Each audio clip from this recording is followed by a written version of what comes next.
Why should I know how to change my tire? Vulcanizing naman, kada kanto, di ba? First of all, that's a very wrong attitude. And secondly, there will come a time that you won't see a vulcanizing shop nearby. And you'll have no choice but to do it yourself. So how do you go about it? Well, here's a quick and easy guide on how to fix your flat. But because we live in special times, don't forget to bring out your face mask and wear it. And if you have them, wear your PPEs. Now let's go get cracking.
And that, folks, is how you fix a flat.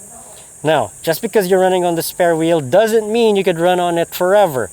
Now, go to your nearest vulcanizing shop, or when it's convenient, go to a vulcanizing shop and get that nail or piece of debris out of your tire to repair it. Or better yet, replace the tire all throughout if it's been through a lot already. Now, after fixing the flat, don't forget to sanitize your hands, clean them like I really have to do right now, and always stay safe. If you have to go out, by all means, go ahead as long as you have the proper documentation. And as much as possible, stay home and stay safe. This is Anton and Just from AutoIndustriya.com. Do subscribe to our YouTube channel, follow us on Twitter and Instagram, and also like us on Facebook.